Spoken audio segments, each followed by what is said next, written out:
Olá, sejam todos bem-vindos a mais um podcast Momento com Deus. Eu sou Moisés Raposo, homem ao máximo da Sabrina, casado para sempre, pai para toda a vida de João Paulo, Maria Clara e Anne Gabriele. Olá, sejam todos bem-vindos. Meu nome é Everton Luiz Prates, sou homem ao máximo da Poliana Macedo Zuliani e somos casados para sempre.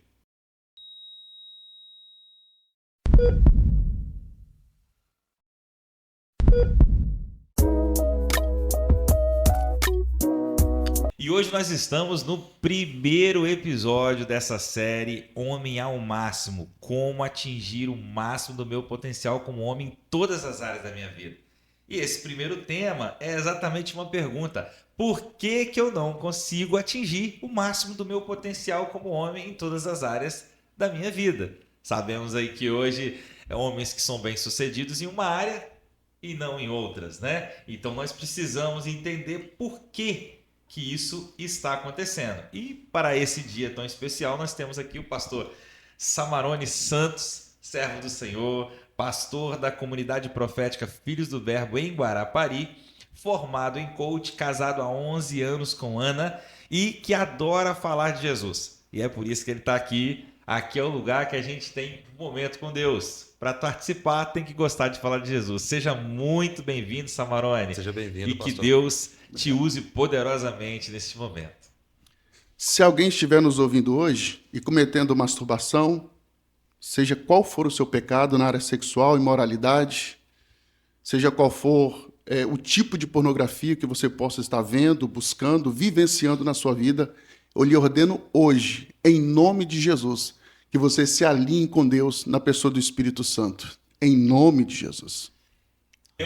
Eu concordo com essa oração. Glória a Deus. Já começamos aí com uma ordem, porque nós já entendemos que o nosso Deus não dá sugestão, né?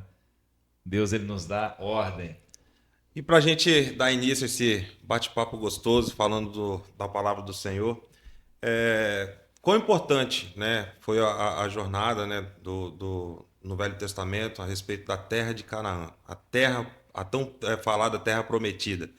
E assim, qual a importância isso teve, né, para o povo naquela época? O que o senhor pode nos trazer hoje? Primeiramente, gente, eu quero agradecer a oportunidade de estar aqui com vocês, que para mim é uma honra extraordinária estar aqui com pessoas incríveis, vivendo esse momento especial. E uma oportunidade muito grande de falar hoje sobre homem, né? E buscando sempre, há uma necessidade do homem estar sempre buscando o seu lugar em Deus. E falando num tópico tão bacana como esse, que é Canaã. Canaã, para Deus, na verdade, é o homem vivendo a sua vida em todo o seu potencial, tanto individual como coletivo. Vivendo numa terra que é um lugar que Deus literalmente preparou para o homem estar. Um lugar onde ele se sinta bem em todas as áreas da sua vida. Essa é a Canaã. E, pastor, essa definição, né, da Canaã nos dias de hoje é bem clara para nós. Mas o que foi a Canaã para o povo de Israel? Eles tiveram a história do povo de Israel girou em torno a chegar nessa Canaã, né? E conta um pouquinho pra gente, para as pessoas talvez que não conhecem, quando falam em Canaã antes, a promessa de Deus, essa terra prometida, como é que foi isso? Moisés, eu acho bacana a gente falar esse nome Canaã, porque para nós, hoje, ouvir o nome Canaã já gera uma expectativa, já configura em nossa mente, dá uma esperança, né, de um lugar de chegada, da mesma forma, né? Tanto como nós hoje aguardamos a nossa nova Canaã, e esse nome já gera em nós uma esperança, já dá aquela queimada no nosso coração, a mesma coisa certamente causou esse mesmo efeito. Então, de um povo que estava sofrendo num lugar de sequidão, de repreensão, num lugar de aprisionamento, e Canaã representa todo esse lugar de liberdade, né? Gerando neles esse combustível, essa expectativa de um lugar melhor, de um lugar livre, de um lugar onde literalmente eles podiam viver na sua plenitude, assim podemos dizer. Maravilha. E o que que impediu esse povo de entrar em Canaã? Porque nós vimos ali um povo que Deus fez uma promessa e eles tiveram um longo caminho que eles percorreram para chegar ali. E a grande maioria não entrou, né? Infelizmente, a gente acaba, até por costume, podemos assim dizer, a gente acaba citando que por costume, o povo foi a murmuração, né? A gente não, é como se a gente não conseguisse enxergar outra coisa. A gente fala, foi murmuração. Não, não foi só murmuração, né? Eu acho que é importante a gente pontuar isso aqui e desconfigurar isso na cabeça das pessoas, porque as pessoas só veem murmuração como se fosse a única coisa, o único impedimento que teve para que eles acessem, né, esse lugar que Deus os havia prometido, só que não. E eu até separei aqui um negócio interessante para a gente aqui. Cadê? Tá aqui. Vamos lá. Moisés, em 1 Coríntios capítulo 10, cobiça, idolatria, inclusive é o apóstolo Paulo que vai nos alertar acerca disso, imoralidade, pôr o Senhor à prova e murmuração. Então, acho que está muito mais além de só... Eu acho que é interessante a gente fritar isso aqui. Está muito mais além do que só murmuração. E quando a gente fala assim, o que impediu o povo de entrar na Terra Prometida? Já, para os cristãos, já nasce aquela palavrinha assim, murmuração. Mas não, está além disso. Né? Eu acho importante. Um conjunto de coisas que fizeram com que isso fosse... Exatamente. Então a ideia nossa nesse momento, principalmente, pastor, acho que se frisa muito mais assim, Samarone, é falarmos sobre esses pecados. Nós estamos vivendo um mundo hoje onde o pecado é o que tem destruído a possibilidade das pessoas entrarem na Canaã, viverem o máximo do seu potencial. Verdade. Certo? É o pecado. E o problema é esse entendimento sobre o pecado. Então seria interessante, né, nós falarmos sobre esses pecados, pontuarmos cada pecado desse e entendermos um pouco mais. Por exemplo, a gente pode colocar já em evidência o que diz respeito à imoralidade sexual, que é algo que tem afligindo muito, né, a sociedade hoje. E, obviamente, ela pode ser considerada como uma idolatria? Sim, porque a imoralidade sexual, eu acho que é importante a gente pontuar e até acender, né, essa luzinha da idolatria, porque quando a gente fala de imoralidade sexual, a gente fala de todo tipo de pecado sexual, todo, né? Então isso se configura imoralidade sexual. Eu acho importante também trazer um dado que hoje 76% dos homens do Brasil consomem pornografia. Então a gente pode perceber que a imoralidade sexual, literalmente, ela já é um ídolo no Brasil. Então ela se tornou idolatria. E, infelizmente, a gente pode até pontuar ela como ídolo, falando de moralidade sexual, idolatria, porque hoje, batendo nesse ponto, que para nós, cristãos, eu acho que a gente tem que trazer um pouco mais para a realidade. Porque está tudo muito normal, Moisés. Está tudo muito... isso pode, é assim, é assado, está tudo certo. Eu acho que, como eu estou dizendo para vocês, se 76% dos homens no Brasil consomem pornografia, é claro, é evidente que é um grande pedaço de homens que estão dentro da igreja que consomem pornografia. E isso é inaceitável. Isso é uma coisa que, para nós, não configura na imagem de um homem que Deus imaginou, que Deus criou. E, literalmente, a imoralidade sexual ela se tornou idolatria. Isso é tão forte que há um estudo, eu não vou conseguir lembrar agora do dado do estudo, mas quando o homem está consumindo uma pornografia, a liberação de dopamina é tão forte dentro, né, dele, essa substância chamada dopamina, que ele acaba se prendendo a pornografia muito mais além do que a outra coisa, até muito mais além do que um filho, do que uma esposa, e tudo isso justamente porque a imoralidade sexual já se tornou idolatria. E, infelizmente, né, isso se tornou idolatria no meio também de homens cristãos. Eu acho interessante frisar a relação da imoralidade com a idolatria, porque é o seguinte, né?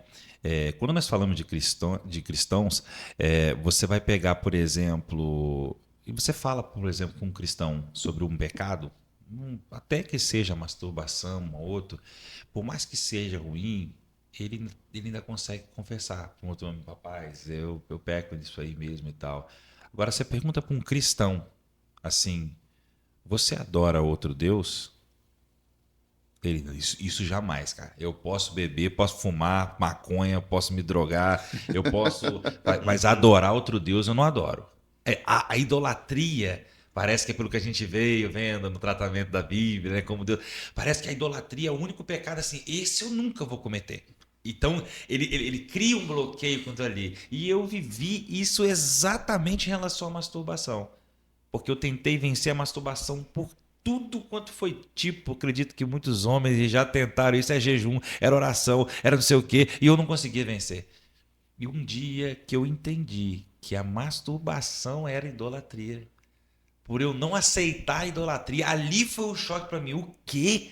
Então quer dizer que eu estou adorando outro Deus. Aquilo se transformou num peso. Porque o pecado é tudo igual, mas na nossa consciência, na nossa ecologia de criação, não é. Eu comecei a ver a idolatria como uma... Idolatria não. Idolatria eu não posso fazer. E aí eu simplesmente entendia como que eu vou adorar outro Deus. Aquilo me dava um peso muito maior e foi onde me ajudou a eliminar esse pecado da minha vida. Então essa relação eu acho muito interessante. E idolatria é um sistema de valores que criamos que damos importância a qualquer outra coisa a mais que Deus. Então, eu acho muito bacana, Moisés, falar sobre isso, porque a gente está, sinceramente, muito enganado acerca disso aí, que quando você esclarece, cai essa ficha na mente daqueles que estão nos ouvindo agora, e não só a masturbação, como, por exemplo, a pornografia. Como a gente está falando, que a imoralidade sexual se tornou um ídolo. Idolatria é um sistema que a gente criou, né, que acaba colocando qualquer outra coisa acima de Deus. Então, se você não entende, né, se você não entendia isso, você está entendendo agora, quem está nos ouvindo. Você não entendia isso, você está entendendo agora. Então, talvez você é um idólatra. Idólatra por quê? Porque talvez a pornografia ainda é uma realidade na sua vida. Talvez você é um idólatra, né? E por quê? Porque talvez a pornografia, você não consegue deixá-la. E olha quão forte é isso. E não tem jeito, Moisés, o idólatra ele não vai entrar no reino dos céus. Acho que é importante a gente frisar isso. Mas essa imoralidade, assim, né, frisando aqui o primeiro pecado, né, a imoralidade, e todo tipo de pecado sexual. Nós estamos falando hoje que a imoralidade é o que fez com que Cristo destruísse Sodoma e Gomorra, que fez Cristo destruir com fogo, com água na época de Noé, e nós engodados pela nossa própria concupiscência. O diabo, ele tem fisgado as pessoas com a isca da nossa concupiscência. Então, muita gente vai culpando o diabo, vai culpando a pessoa, mas rapaz, eu fui tentado, é difícil demais lidar com isso, mas é quando Deus fala assim, mas a concupiscência está em você, e a concupiscência não nasceu em você. Temos que estar com o escudo da fé, para que a gente possa se proteger contra os dados inflamados do nosso adversário. E se Paulo também nos ensina em o que pensar, é porque a gente sabe que quando a nossa mente está aberta, vazia, existe um potencializador, que é o diabo, né? Através da nossa própria concupiscência. Então, ele vem potencializando e lançando esses pensamentos, né? Que literalmente, eu até costumo dizer que a nossa mente é uma terra muito fértil. Né? Ela é muito fértil. Então, tudo que cai nela, ela acaba potencializando. Então, Moisés, o que é interessante? E se o Senhor nos ensina a não colocar a tentação diante dos nossos olhos, é porque Ele sabe que essa terra aqui é uma terra muito fértil, que é a nossa concupiscência. Se ela é uma terra fértil, eu preciso entender que não só as coisas grandes, que a gente tem esse hábito, né? Tudo aquilo que é grande, tudo aquilo, nossa, isso é pecado, está repreendido. Só que não é só dessa forma, tem coisas pequenas que vai passando. Eu sei que eu vou confrontar alguns homens aqui agora, com isso que eu vou falar. Só que eu costumo dizer o seguinte, se você tem um certo tipo de rede social, que ela te mostra coisa que você não quer ver, cara, corta. Tira isso da sua vida. Porque isso vai gerar gatilhos para você, para justamente trabalhar na sua concupiscência. E você sabe quem é um camarada sagaz, que sabe entrar nesses momentos, é o nosso adversário. Lançando diretamente, ele vai adubar, literalmente, a sua concupiscência para uma coisa que não é boa. A nossa natureza caída, ela ainda está em nós. Moisés, eu quero abrir um parênteses aqui, eu acho muito importante falar sobre isso, porque eu estava certo há alguns dias atrás, na verdade foi há 2 dias atrás, conversando com um rapaz até mesmo sobre o homossexualismo, que é uma imoralidade sexual, e eu acabei tendo que estudar um pouco acerca disso, porque eu, como pastor, eu acabo passando por situações como essa. E, diga-se de passagem, eu estava conversando com uma pessoa, com um homem, que está nessa prática, e a questão, o questionamento dele foi justamente essa. Pastor, mas eu já orei, eu já jejuei, eu já busquei, e agora? Né? E eu acho que isso é uma coisa muito interessante para a gente observar, porque no tempo, na época que a gente conversou, eu fiquei um pouco sem palavra, porque até então a gente pensa, não, é só orar, cara, e tá tudo certo, e vai ser liberto, e tá tudo, né? Esse negócio vai mudar, vai haver uma mudança aí, você está orando pouco. Só que, na verdade, não é bem assim. A prática sexual, agora, se tratando exclusivamente da homossexualidade, eu acho importante ressaltar, isso é um desejo que se aflora totalmente o contrário à vontade de Deus. Assim como qualquer outro desejo. Um exemplo, nós somos homens. Eu acho importante os homens que estão em casa, que estão nos ouvindo, atentar para essa realidade. Existe um desejo dentro de nós. Só que nós temos a capacidade de, em Cristo, dar limite a esses desejos. Até porque nós tem muita coisa na nossa vida, inclusive até nos filhos. Eu chamo até de PDL, né? Que é proteção, direção e limite. Aos filhos quem dá é o homem, é o pai. Então, da mesma forma, os desejos que nós temos está em nós. Então, o que eu tive que entender? Que a pessoa, o homem, que acabou caindo na prática da homossexualidade, há uma neurose na cabeça dele, ou da mulher, que acabou caindo também nessa mesma prática da homossexualidade, que se orar e jejuar, aquele desejo vai sumir. Só que não é assim que funciona. Gente, essa vontade, ela permanece. A grande questão é que agora você vai vencê-la em Cristo. Um exemplo muito claro. Nós somos homens, estamos aqui como todo homem sabe. O desejo pela mulher existe. E é natural, Deus fez para ter o desejo pela mulher. Só que tudo há um limite. E na prática da homossexualidade, eu precisei entender isso. Para que eu conseguisse conversar com alguém que está nessa prática e entender, olha, você vai orar, vai jejuar, esse desejo não vai sumir, mas você vai estar muito mais forte do que esse desejo. Então, como todo outro desejo, nós precisamos estar literalmente, espiritualmente fortalecido. Para quê? Para que esse desejo que é carnal seja menor, esteja abaixo da nossa real natureza e da nossa real identidade, que é estar fortalecido em Cristo. Amém, Moisés? Maravilha. Quando nós falamos, ô pastor, né, principalmente nesse tema da homossexualidade, nós vamos sempre ouvir esse fato de, bom, mas é porque eu não era feliz. Cara, eu tô feliz. Hoje eu me encontrei. Então, assim, parece até que é de Deus, porque Deus quer que eu seja feliz. Então, esse termo sempre é muito usado, não só para homossexualidade, mas quando o camarada quer largar a esposa e arruma um outro casamento. Cara, mas hoje eu tô feliz com essa pessoa, eu não estava feliz naquele casamento, seja um homem, seja mulher, eu não estava feliz naquela situação. E aí ele quer se apoiar na decisão que tem tomado em relação a essa felicidade. Mas isso, pastor Samarone, eu quero trazer uma questão para que você comente, que é o seguinte: isso deve-se muito à mensagem que deixou de ser pregada, a mensagem do evangelho. Isso foi substituído por muito tempo, trazendo um evangelho de um Deus que supre todas as suas necessidades, de um Deus que vai te fazer feliz, de um Deus que vai te fazer próspero, de um Deus que vai te dar, que vai fazer acontecer, que quer que você seja bem, que você não seja a cauda, que você seja a cabeça e que você viva. E que aí quando ele se sente triste, não é Deus. Eu preciso estar feliz.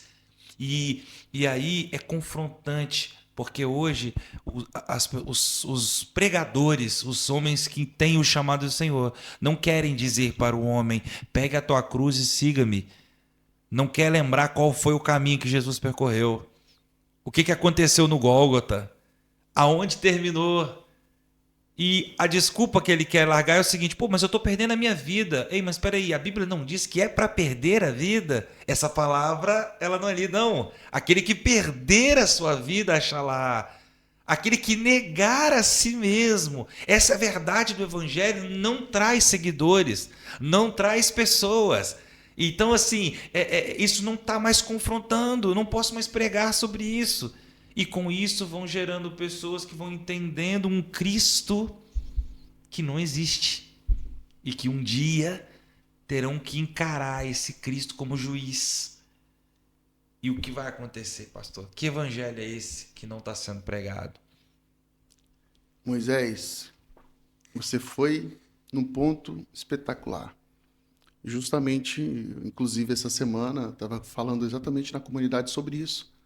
O que a gente pode dar para um Deus que tem tudo? O que podemos dar para um Deus que tem tudo? Ele tem tudo, mas ele não tem as nossas vontades. E não é à toa que Paulo, na carta aos Romanos, vai nos alertar o seguinte. Isso é extraordinário. Deus tem tudo, mas ele não tem as nossas vontades. Por quê? Porque ele espera que nós deixemos as nossas vontades de lado. Não vos conformeis com este mundo, mas transformai-vos pelo poder da renovação do vosso entendimento, para que possais experimentar qual seja a boa, agradável e perfeita vontade de Deus, não sua. Por quê? Porque quando eu estou a fim de experimentar as minhas vontades, eu estou conformado com o mundo. E é como você falou, Moisés, infelizmente, é poucos lugares que você ouve essa verdade. Gente, a questão aqui não é as suas vontades. E olha que interessante, você falou de Cristo, quando ele está no Getsêmani, que ele faz aquela oração, que a sua alma está angustiada, ele fala, Pai, se possível, passa de mim esse cálice. Que cálice era esse? Era o cálice da ira de Deus. Só que ele precisava tomar esse cálice. E a grande questão é essa. Jesus estava pronto para assumir a sua responsabilidade. Você, homem que nos ouve, você está pronto para tomar o seu cálice? Para assumir a sua responsabilidade? Você entende que Cristo é literalmente, como você diz, tome a sua cruz e siga-me. Negue-se a si mesmo, autonegação. Então não tem minha vontade aqui? Não é a minha felicidade que está em jogo, Moisés? Não, não é. A grande questão é que eu vim para cumprir um propósito. Só que, infelizmente, os homens desse nosso tempo estão muito preocupados com as suas coisas. E aí, infelizmente, a gente roda e acaba caindo nos mesmos pecados que o povo cometeu, que, infelizmente, os impediram de entrar na Terra Prometida. Eu lembro, Samarone, uma historinha, né? Uma historinha, um exemplo para a gente entender. Nós estamos hoje num tempo muito de relativismo, né? Eles querem relativar a palavra, tudo se torna relativo para que não tenha uma verdade. E que exista, a verdade absoluta não exista, e que seja verdades relativas. E quando você prega o evangelho, você vai confrontar várias outras verdades. Mas isso, e a minha verdade? Não, mas eu creio nisso que você está falando, vai de contra isso aqui. Então, eles querem comparar. Teve aquela criança que foi lançada do prédio de 10 andares, uma história antiga, não me lembro, Nardônia, acho que foi. Isso, né? Aquilo que aconteceu, aquela fatalidade. Eu pergunto para os irmãos hoje, para os ouvintes, quando aquele fato aconteceu, todas as pessoas do mundo queriam que a verdade fosse revelada? Todos queriam? Naquele caso, sim. Mas todos? Não. Quem não queria que a verdade fosse revelada? Quem foi o causador?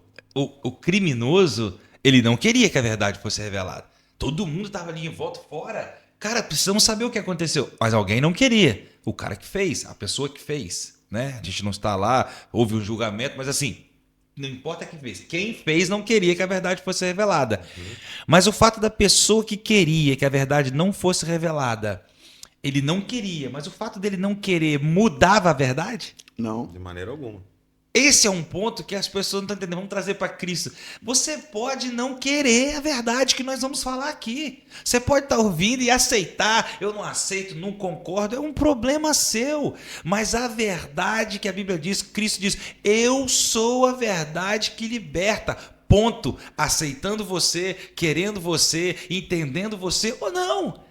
E é isso que nós precisamos defender, trazer e mostrar, pregar o evangelho. Arrependa-se, confesse os seus pecados, entenda o poder de Jesus. É só Jesus que vai te levar a Deus, é o poder da palavra. É isso, imoralidade é pecado. E encarar isso, não, mas tem a fisiologia, tem os desejos, isso é relativo, porque se a mulher tiver um problema, ele precisa... É pecado. Ponto. Mas eu vejo assim, Moisés, que a inversão de valores ela tem prevalecido muito no nosso tempo. Então, são coisas que fazem com que haja, né, uma confusão mesmo nesse ponto, onde a pessoa vai querer, por exemplo, a gente tem visto isso, querendo usar a própria palavra para que ela consiga praticar algo que na cabeça dela está tudo certo. Então, a gente tem que pegar esse ponto de fato, o que é verdade por si só, e simplesmente seguir o que é verdade, independente que o outro ache ou deixe de fato de achar. O senhor tem visto assim também, pastor? Eu acho que interessante, falando de inversão de valores, né? Porque justamente a gente acaba vivendo um momento que cada um tem a sua, como a gente falou, uma verdade relativa, né? Então, cada um tem a sua verdade e, de fato, a gente consegue observar que a verdade para uns e para outros depende daquilo que ela viu, daquilo que ela ouviu, de que forma que ela aprendeu e, infelizmente, deixando de lado a verdade absoluta. Falando de inversão de valores, é uma coisa que eu acho muito bacana relatar isso aqui, que eu até comuniquei com os homens da nossa comunidade. Teve um tempo na minha vida que eu fui muito omisso em relação ao meu posicionamento. E isso eu acho muito interessante falar e relatar isso aqui para que todos ouçam. Estava confortável para mim enquanto como eu tenho uma esposa extraordinária, uma mulher maravilhosa na minha vida, literalmente uma ferramenta de Deus, estava muito confortável para mim ficar de longe e ver minha esposa assumindo tudo, inclusive a minha parte. Teve um certo tempo, uns anos ministeriais, que eu vi isso acontecer. Só que existe um lugar que não dá para ser trocado, que é o nosso lugar como homem. Cabeça. Como cabeça, como sacerdote, como aquele que vai tomar a rédea. Eu fui omisso, aquele que vos fala foi omisso. E os homens precisam ouvir isso daqui, porque nós não somos perfeitos. Moisés acabou de falar sobre masturbação, que ele precisou vencer. Fui omisso como homem de assumir o meu papel. Só que eu comecei a perceber que a minha esposa estava se desgastando. Eu estava perdendo a minha esposa emocionalmente, espiritualmente e fisicamente. Por quê? Porque eu estava literalmente sendo omisso àquilo que realmente tinha que fazer. E quando a ficha caiu, quando eu fui confrontado, porque homem não é menino, homem precisa ser confrontado. Quando eu fui confrontado para essa realidade, que os meus olhos abriram de verdade, aí eu entendi o porquê a minha esposa talvez não estava sendo aquilo que eu esperava que ela seria. A esposa, ela não vai seguir a mulher, ela não vai seguir um homem que não sabe para onde quer ir, Moisés. Ela não vai seguir um menino, a mulher, ela vai seguir um homem. Não adianta a gente querer uma esposa conforme tá escrito na Bíblia, se o nosso posicionamento é de menino. O papel tem que ser cumprido, né? Tem que ser cumprido e começa pelo homem.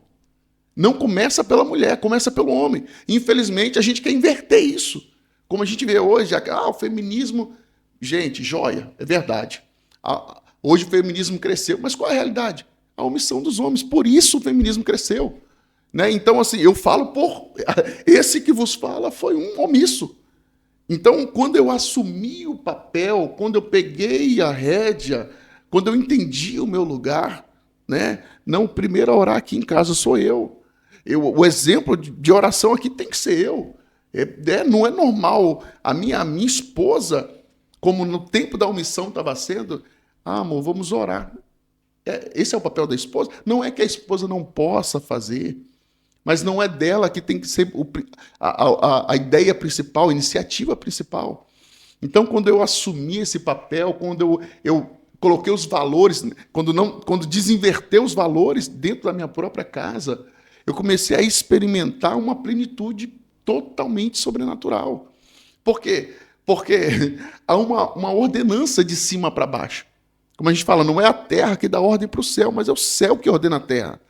Então, quando eu alinho na vertical, não na horizontal, na vertical, quando eu alinho aqui embaixo, porque em cima já está alinhado, quando eu alinho aqui embaixo, aí a comunicação é correta. Aí as coisas literalmente andam na mesma frequência, que é na frequência de Deus, que é onde, na verdade, as coisas precisam caminhar. E eu quero falar sobre isso e dar esse exemplo, porque quantos homens estão nos ouvindo hoje, Moisés, e são omissos. Está tudo certo. Se eu chego em casa, a mulher está... Eu vou falar sobre essa rotina de igreja, né? Está tudo certo. Se eu chego em casa, a mulher já está ajeitando os meninos e tal, e eu já estou pronto, corro para o carro, bora, mulher, bora. Não, cara. A mulher passou o dia todo com os meninos. Primeira coisa que você tem que fazer, filha, e aí? Vamos lá, vamos. E os meninos? Menino, ó, já era para você ter tomado banho, olha a hora. É o nosso papel. E isso, infelizmente, essa é uma grande inversão de valores que eu acho que é latente, né, nos últimos dias.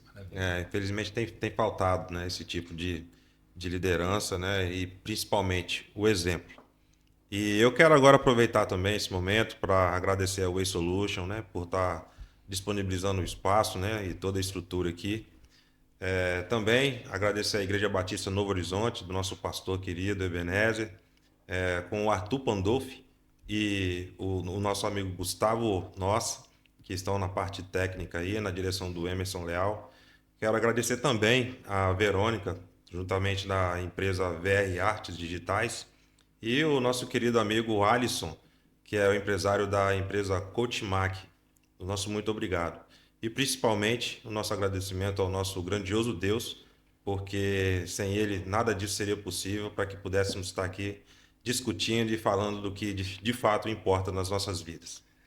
Maravilha. Pastor, segundo tema, idolatria. Uau. Nós falamos de moralidade, ela já até dá um pezinho na idolatria, mas falando da idolatria propriamente dita, o que é idolatria?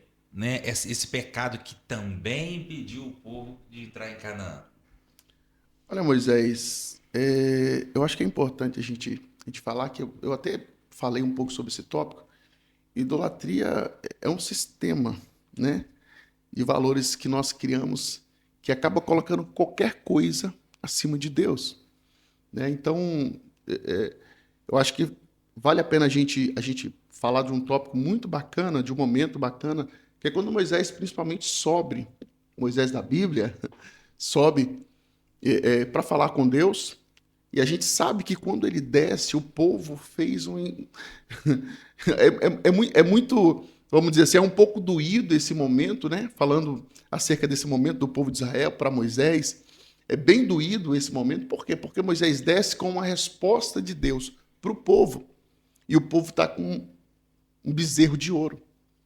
Aí olha que interessante, a gente falando sobre idolatria, nesse momento, é um povo que está vendo Deus, e eu já vou trazer para os nossos dias, é um povo que está vendo Deus, está tendo uma rotina com Deus, mas infelizmente não está deixando velhas práticas. E trazendo para os nossos dias atuais, que a gente até falou um pouco sobre esse tema, é a mesma coisa hoje. E eu acho que, direcionando isso para homens, é a mesma realidade.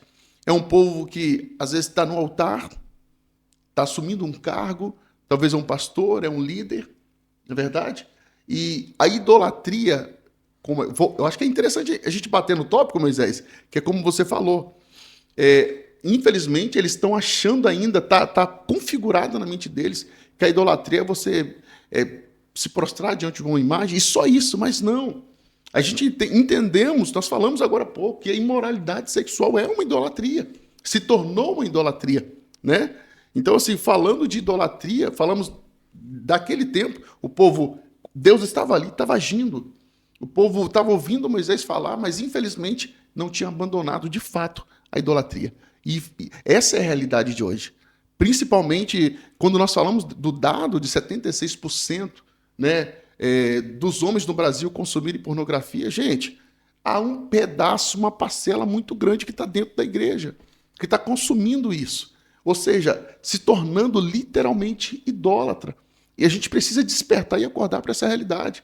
Por isso a gente já abre, eu acho interessante que já abriu o podcast com o pé na porta, literalmente, porque o homem precisa ser confrontado para essa realidade, para que isso literalmente seja deixado.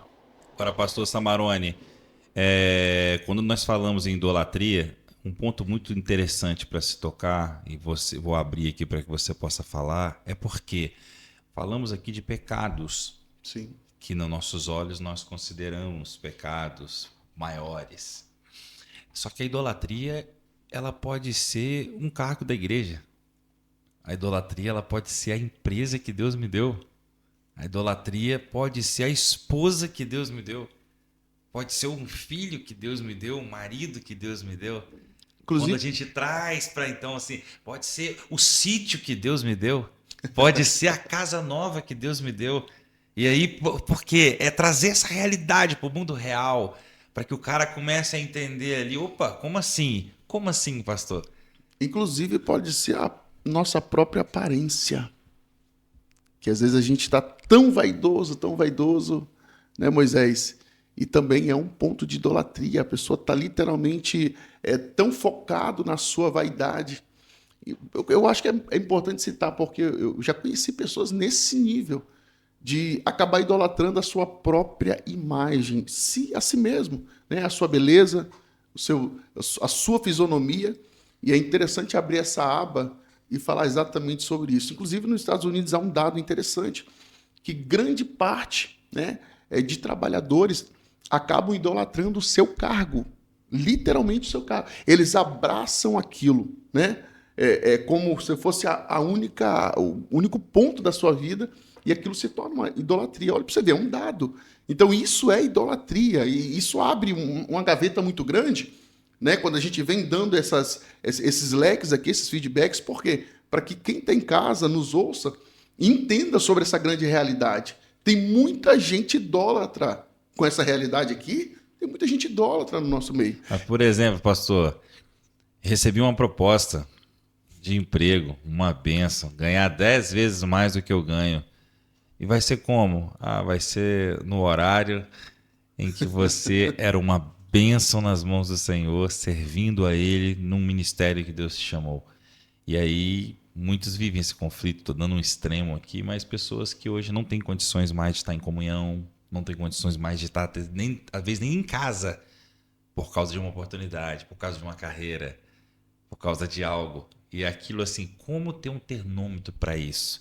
Porque pode ser bênção, pode ser Deus, tudo isso. Como é ele entender quando se torna uma idolatria e deixa de ser bênção? Uau, uma ótima pergunta, Moisés. Porque quem é pastor convive com isso. Convive com essa pergunta e com esse questionamento. Isso é quase que diário. Quando alguém, de repente, vem para a gente, pastor, que benção, estava orando e conseguiu emprego. Conseguiu. E aí, como é que é? Poxa, pastor, só vai ficar difícil para mim os cultos, porque...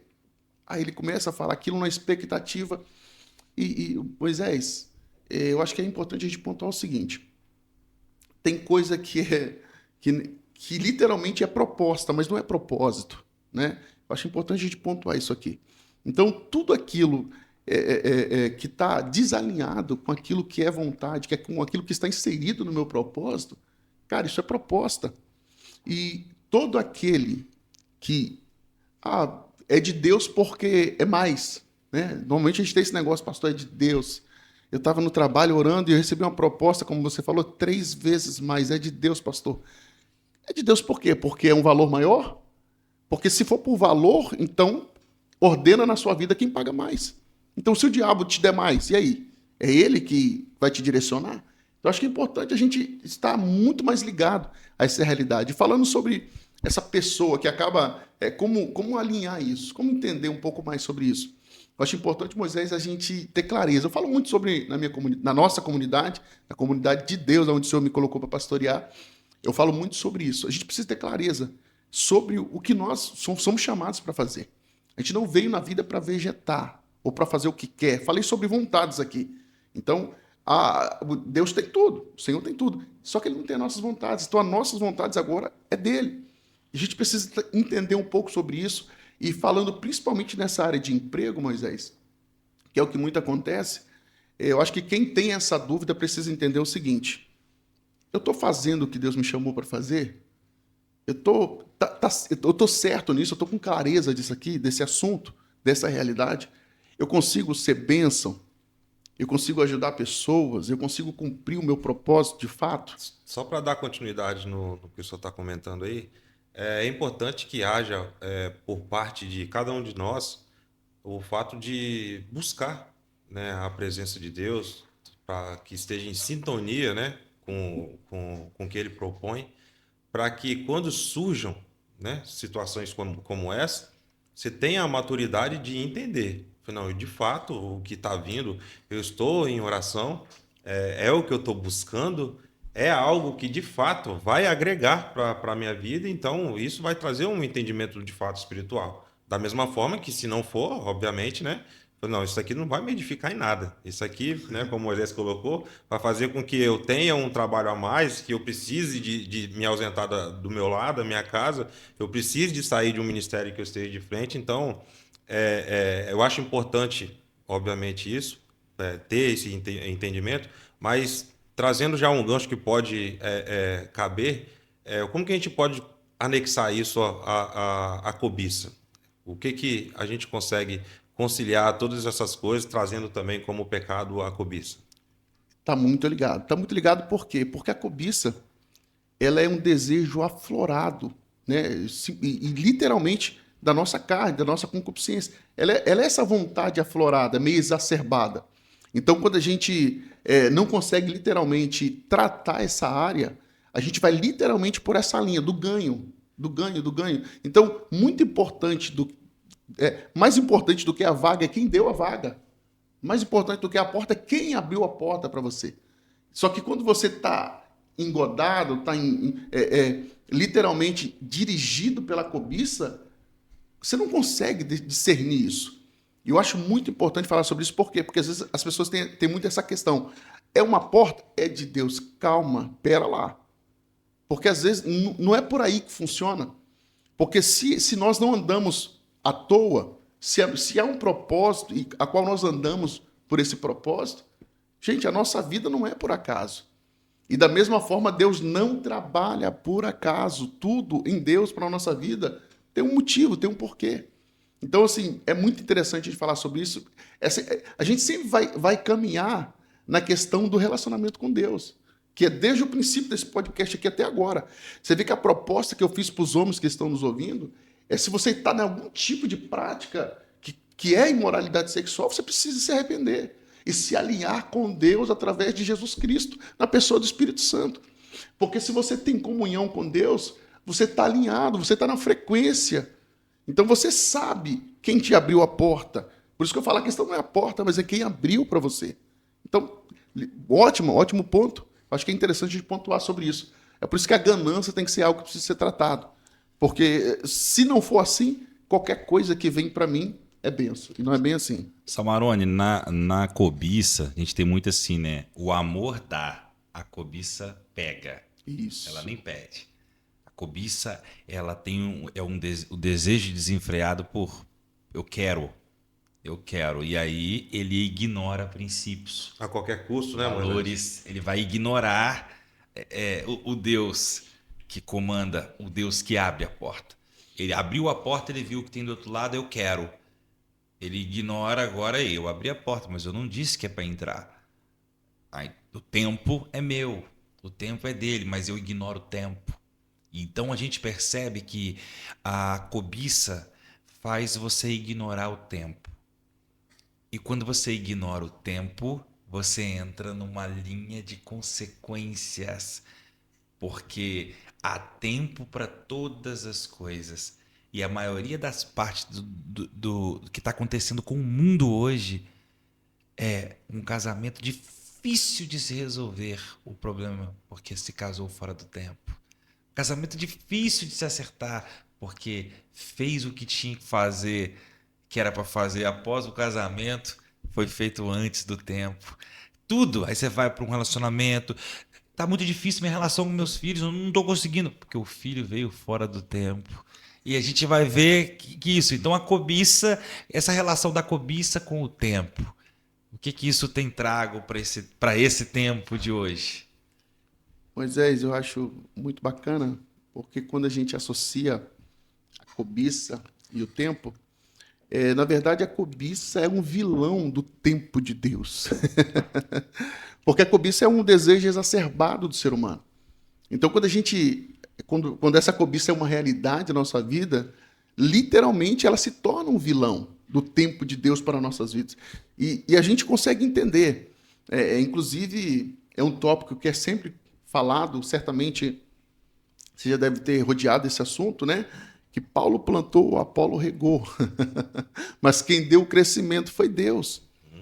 A gente então consegue perceber, olha, se Deus dá o crescimento, então tem condição, se a cobiça literalmente me domina, eu não consigo esperar. Eu não consigo esperar esse tempo, que não é meu, é de Deus, literalmente. Então a gente consegue perceber que é por isso que é justamente essa definição. A cobiça é um vilão do tempo de Deus, literalmente. Por quê? Porque é um desejo exacerbado por tudo aquilo que o homem quer. E automaticamente a cobiça ela potencializa um desejo da carne. Né? Eu quero. O Moisés deu um exemplo bacana.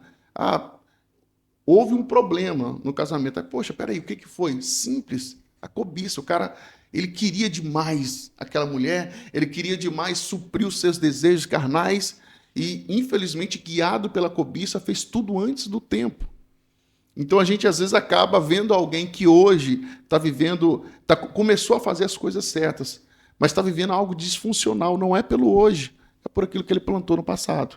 Então acho que Pastor, o senhor com certeza deve ter vivido isso e vive isso como pastor. Eu quero trazer um alerta para você, homem que está nos ouvindo, porque você pode estar nessa situação. Homens que hoje estão vivendo um caos no casamento. A mulher não confia nele, ciúmes desenfreados, guerra dentro de casa. A paz não consegue reinar ali.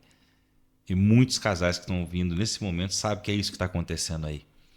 E eu quero convidar, através dessa palavra, que você reflita. Será que você foi um desse que tocou na sua esposa, que tirou dela o maior presente que ela poderia te dar, que estava sendo guardado, que é a sua virgindade, o presente que ela queria te entregar e você usurpou dela. Mas só que como é algo feito a dois, o homem não sente esse sentimento. Ele não quer nem, como assim? Foi nós que quisemos fazer, sim, mas a mulher, ela é levada a isso. Então assim, assuma isso como um pecado. Enquanto você não assumir que cometeu esse pecado, você não confessar, você não pedir perdão para ela, você não vai dar a chance de Deus restaurar isso no casamento. Então muita gente também nesse momento daquilo de colher, plantou lá, mas resolveu nos panos. Ele não confessou. E hoje está vivendo um caos. E ele está conversando com Deus, querendo, Deus, por quê? Por quê? Por quê? Mas como é que trata pecado, pastor? Primeiro ponto, consciência. Consciência é o primeiro ponto, Moisés. Eu acho interessante você falar sobre isso, porque enquanto a gente não tomar consciência real do nosso pecado, para que assim a gente possa confessar e deixar o pecado, para que literalmente, né, nós vamos ser livres dele, consciência. Primeiro ponto, consciência. Você falou de um ponto que certamente possa ter muitos homens, certamente tem muitos homens nos ouvindo, e estão literalmente vivendo. Tem muitos homens vivendo isso aí. E eu, como pastor, vivo, como a gente fala, eu vivo com isso. Homens que estão vivendo situações agora dentro do seu lar, dentro da sua casa, né? E essa é a realidade da vida deles. Literal, de forma literal. Então, eu acho que é interessante ressaltar essas palavras. Tem muita coisa que a gente, não só aquilo que a gente plantou, Moisés, mas também aquilo que a gente deixou de plantar. Eu acho que quando a gente fala principalmente sobre a lei da semeadura, né, que é uma lei que sempre vai permear, principalmente na vida do homem, que é um ser que Deus chamou para responsabilidade, não só aquilo que eu planto, mas aquilo que eu também deixei de plantar. Causa um efeito na minha vida. E às vezes a gente se questiona tanto, mas por que eu estou colhendo isso? Por que eu estou vivendo isso? Por que eu estou vivendo aquilo? Não só por aquilo que você plantou, mas tem coisas que você também tinha que ter plantado lá atrás e acabou não fazendo. Aí entra a parte de ser omisso, né? Literalmente, meu querido. Aí entra a parte da omissão. Então a omissão, ela vai ter efeito na sua colheita. Porque a gente fala assim, mas eu não plantei isso. É verdade. A questão não é só o que você plantou, mas é o que você deixou também de plantar. Que a gente tem muito essa questão, mas eu não fiz isso. E o homem, infelizmente, a gente ouve muito essa narrativa. Mas, pastor, tá assim, tá assado, mas eu não fiz isso. Só que a grande questão hoje, Moisés, eu acho que uma grande realidade hoje na vida dos homens, que eu convivo, que eu estou sempre falando com homens, não é o que eles fizeram, é o que eles deixaram de fazer.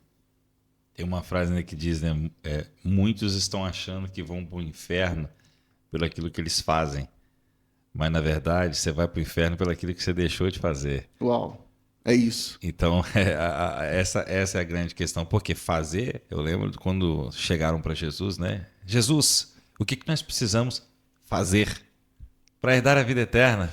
Jesus vira para ele, creia que eu sou Jesus. Mas a gente precisa fazer o quê? Creia que eu sou Jesus. Não, a gente crê, mas a gente vai fazer o quê? Creia que eu sou Jesus.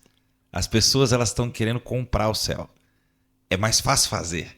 Me fala o que tem que ser feito que eu faço. Creia que eu sou Jesus. Porque se você crê no meu nome, você vai me amar. Para me amar, você vai ter que obedecer os meus mandamentos. E se você obedecer os meus mandamentos, você vai morar comigo no céu. É mais fácil fazer alguma coisa do que negar a si mesmo, né? Por isso, agora, pastor, nós entramos na penúltima questão. E essa, eu acho, em particular, muito tremenda. Pôr o Senhor à prova. Rapaz, eu acho que Deus deve ser posto à prova o tempo inteiro. Olha, Moisés, quando a gente falamos de pôr o Senhor à prova, é literalmente pedir que ele faça algo que é o contrário ao seu caráter, né? Nós vemos uma passagem clássica, que é Mateus capítulo 4, que é Jesus sendo tentado, né, no deserto, onde nós vemos ele lançar uma frase que é: não tentarás o Senhor teu Deus, né? Ou seja, não colocará o Senhor à prova. Por quê? Porque é o diabo querendo que Jesus faça algo que o Pai não ordenou que ele faça. Está ao contrário à vontade do Pai, né? Então, assim, pôr o Senhor à prova, e eu quero já abrir aqui alguns exemplos, que isso é muito mais presente do que muita gente pensa, não é verdade? Um exemplo clássico disso é um empresário. Um empresário que é totalmente omisso, promíscuo, vive uma vida totalmente voltada aos seus desejos, mas não, o Senhor vai me abençoar. Isso é pôr o Senhor à prova. É querer que Deus faça algo que é totalmente o contrário ao seu caráter. Isso é pôr o Senhor à prova. E eu acho que, infelizmente, como a gente vive num mundo de verdade relativa, as pessoas vivem com esse pensamento, vivem com essa prática, melhor dizendo, de pôr o Senhor à prova.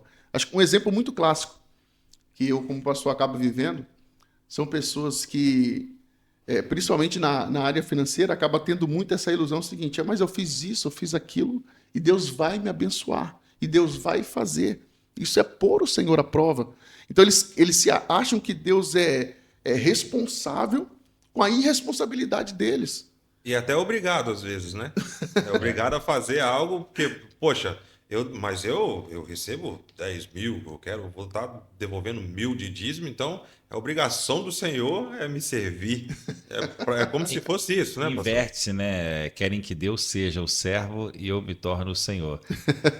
O pastor, por exemplo, né, a gente tem algumas situações específicas, como, por exemplo, você citou a empresa, né? Porque às vezes a pessoa mais leiga ainda, para ficar bem claro, Deus ele usou o exemplo sobre os impostos na palavra de Deus. Pesca o peixe, tira a moeda, tá com a cara de quem aí? De César. Dê a César o que é de César, dê a Deus o que é de Deus. Então ali ele estava dizendo assim, não importa o imposto, não importa a carga tributária, não importa, Deus o que é de Deus e o que é do homem é do homem. E o meu papel aqui é servir. E quem supre é Deus, não é o resultado, não é a PL, não é a participação da empresa, é Deus. É Ele quem me supre. É Ele quem faz aparecer a moeda dentro do peixe. Então a gente precisa, assim, muitos hoje cristãos têm um sonho de ter um negócio, sonho de ter uma empresa. E às vezes está começando, pequenininho. E ele entende assim que ele está começando pequenininho e ele pode começar errado. E ele não sai do pequenininho. Ele compra sem nota fiscal, ele vende sem nota fiscal, ele não tributa o que deveria tributar. Isso é sonegação, isso é pecado. E ele vai vivendo isso, mas assim, não, mas é pequenininho. E ele, quando vê a notícia passar na televisão que houve uma grande empresa lá, sonegou milhões, ele fica revoltado com aquilo. E ele talvez sonegou R$1, R$5. Tem diferença, pastor? Não tem diferença, Moisés. Pecado é pecado. E quando você falando de empresa, me veio o nome aqui rapidamente na mente, né? Declaração de imposto de renda. Tem muita gente cristão que cai nessa armadilha, né? De não ser verdadeiro, né? Na declaração do seu imposto de renda. E tá tudo certo, Deus está me abençoando. Não, gente. Não tá. Não é por aí que funciona. A gente está falando de coisas, vamos dizer assim, notórias, mas tem muitas coisas que acabam passando desapercebido, né, Moisés? Falando principalmente, você tocou num ponto aí excepcional, que quando a gente abre essa aba de empresas aí, tem muitos meios, inclusive, eu falei há poucos dias agora com uma pessoa, né, que trabalha no ramo de veículos.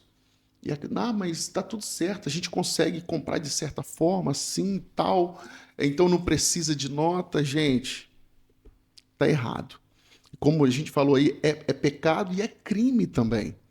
Então a gente caminha por linhas aí que apontam, no nosso ponto de vista, melhor dizendo, é como se Deus fosse o pai bonzinho, né? A gente acaba, nesse pôr Deus à prova, e falando exatamente dessa situação aí da empresa, de declaração, de outros pontos, a gente acaba vendo Deus como pai. Não, vai dar tudo certo, filho. Não, como você disse, começou agora, não tá tudo. Não tá, gente. Isso é pecado. Isso é crime. E isso também é pôr o Senhor à prova. E a gente precisa entender essa realidade. E pastor, tanto eu quanto o Everton, né, através da Way Solution, nós trabalhamos com consultoria, trabalhamos com empresas, né? A gente trabalha com essa segmentação. E eu sei da realidade que muitos empresários vivem hoje. Ter uma empresa no Brasil hoje é quase que insustentável. Exato. As cargas tributárias e tudo mais. E assim, ouvir isso de um ímpio é muito comum, mas eu ouvi de muitos cristãos. No sentido, cara, se eu fizer o que é certo, eu posso fechar as portas. E a gente já percebe assim, as suas palavras já estão revelando o seu nível de intimidade com o Senhor. Já começa por aqui. A sua empresa não é dele. Ele quer colocar, a sua empresa é do Senhor, você trabalha para o plano Ou agora você tem uma empresa à parte e agora eu vou servir ao Senhor na igreja, eu vou servir ao Senhor aqui, eu tenho dois senhores? Moisés, eu tenho ovelhas que têm empresa. E você falando sobre isso, e eu volto a um ponto importante que eu falei. Tudo gira em torno da nossa comunhão com Deus, da nossa intimidade, que é o fato de você estar realmente alinhado com Deus, a ponto de ouvi-lo, entender qual é a porta, qual é a direção, qual o passo a ser dado. E eu gerenciei, né, eu trabalhei como gerente também em empresa, e por graça de Deus, numa empresa de uma mulher de Deus que hoje até congrega com a gente, né, faz parte da nossa comunidade. E quando a gente sentamos para ver e conversar sobre o imposto, até eu confesso, vocês sabem, vivem com essa realidade, eu confesso que eu fiquei bem assustado. Eu falei, nossa, realmente é difícil para conduzir essa situação, né? Mas graças a Deus, como eu disse, né? Não estou cantando a pedra por ela ser minha ovelha, né? Muito pelo contrário. A gente sabia qual era o seu lugar, lá eu era gerente, né? E ela proprietária da empresa, só que ela conseguia, né, alinhar isso aí, e o que você falou, a narrativa dela já entregava literalmente o nível de comunhão dela. Ela falou, nossa, esse imposto é tão alto, é tão pesado, né?